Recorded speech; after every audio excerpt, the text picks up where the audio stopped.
Hey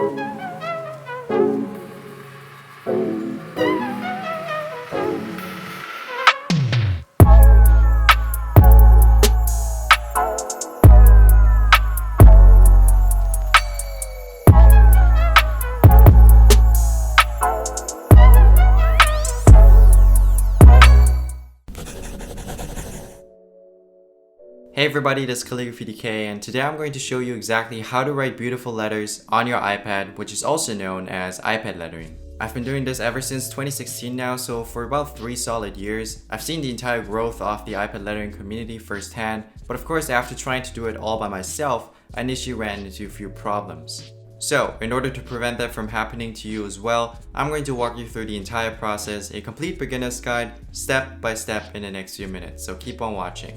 Now, before we start, here's a quick explanation of what iPad lettering exactly is. The term iPad lettering refers to the art of beautiful writing on your iPad, just like the art of calligraphy. So why does it say iPad lettering instead of iPad calligraphy? Well, good question. That's because throughout all these years, iPad lettering became a sort of established term inside the community that acts as an umbrella, including everything that revolves around writing beautifully on your iPad. So if the intro shots weren't something you were looking for, then I kindly suggest you stop watching now because this video is going to cover all of that. With that in our backs, let's open up Procreate, and here we are, the glorious gallery which will hopefully be filled with all of your projects in the future. You can take a closer look at some of my own personal work over here as well, just to get a feel of where I'm coming from. A lot has happened throughout these years, as you can probably tell by just looking at my gallery.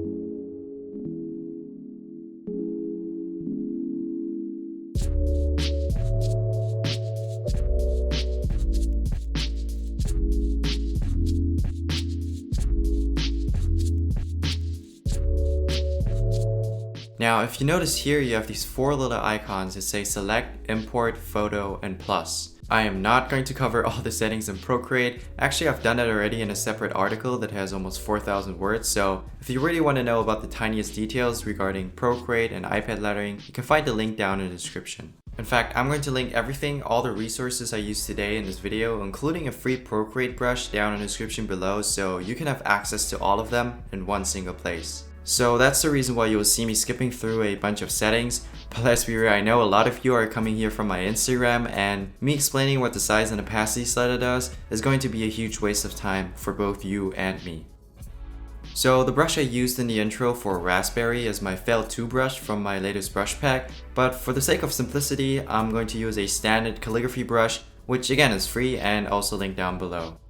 And let's just get a feel for it. That's what I always do if I have a new brush, whether it's in Procreate or in real life. Just scribbling around, see how it behaves, check out the texture, no actual letters yet. Now, you can basically summarize iPad lettering in 4 words: thin upstrokes and thick downstrokes. Going forward, those 2 strokes will be your bread and butter.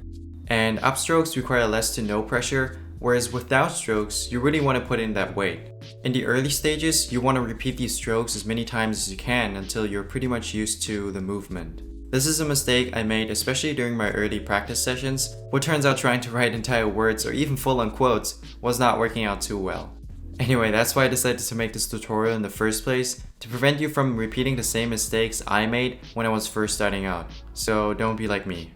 Another key mistake was the fact that I didn't know about the 7 Wonders of Calligraphy. To be honest, I don't even know if you can really call them that. This is just what I decided on my own, but here's what they look like. So first you have the downstroke, this little guy we already met before, just a downstroke. Then we have the underturn and overturn strokes. They're complete opposites. The underturn stroke starts with a thick downstroke and ends with a thin upstroke.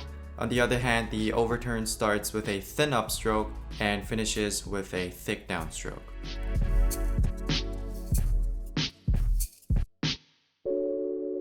Once you've mastered those 2, the next one will be super easy because the compound stroke is a combination of the underturn and overturn stroke. So thin up, thick down, and thin up again.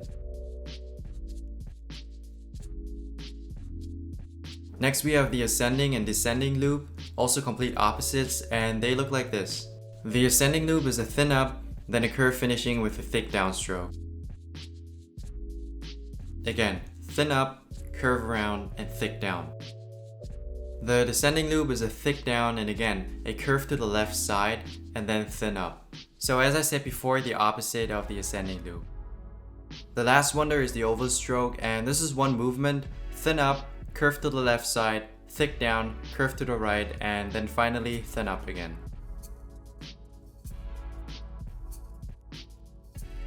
Now you may have noticed earlier some of these kind of look like letters. So for example, the ascending loop looks like it's part of an H, and the oval stroke could at this point be an O, and that's because they are. In fact, what's so quote-unquote wonderful about these 7 strokes is that you can create almost every single letter of the lowercase alphabet with them.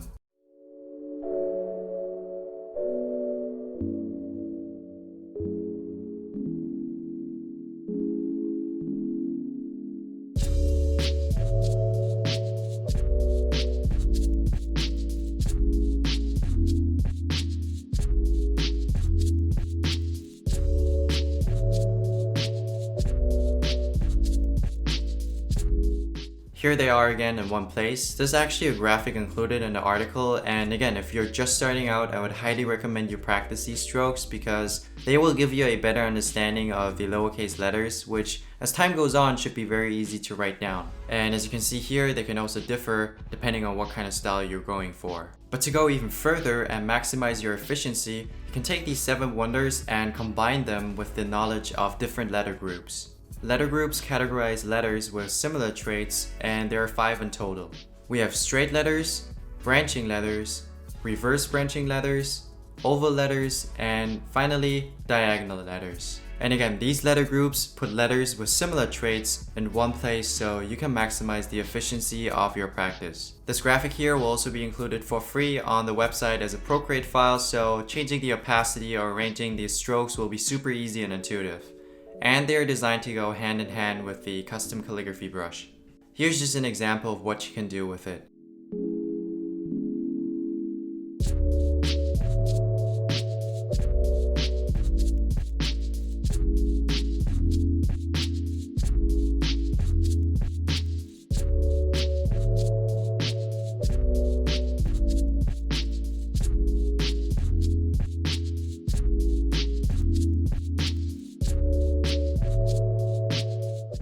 Alright, so let's just quickly recap what we've learned so far. We've learned about iPad lettering as an umbrella term. Then we talked about the importance of thin upstrokes and thick downstrokes, really the bread and butter of calligraphy. We also learned about the 7 wonders, how to write them, and more importantly, how to combine them with different letter groups to maximize practice efficiency. All of this will be your foundation, and from that, you can also slowly start looking into adding your own little twist to each individual letter. What all of these have in common is the fact that they consist of these thin upstrokes, thick downstrokes, and of course the 7 wonders we talked about. And another important trait of every great calligraphy style is the overall consistency. So for example, these letters here are consistent in terms of size and slant, which becomes more obvious with guidelines. Now in contrast, here we have an example with inconsistent spacing in between the letters and also inconsistent in terms of size, which doesn't really look that pleasing to the eye. So another tip is to use guidelines. They will help you make your letters look more consistent, and they're also very useful when developing your own unique style, but that's a topic for another video, so consider subscribing if you want to see more content related to iPad lettering or calligraphy in general. If you have any questions, definitely feel free to leave a comment down below or message me on my Instagram at calligraphy_DK. And again, don't forget to check out the description of this video because there you will find all the relevant links and resources. I talk about specific settings, blend modes, and all that kind of stuff in the articles, so it's definitely worth a read.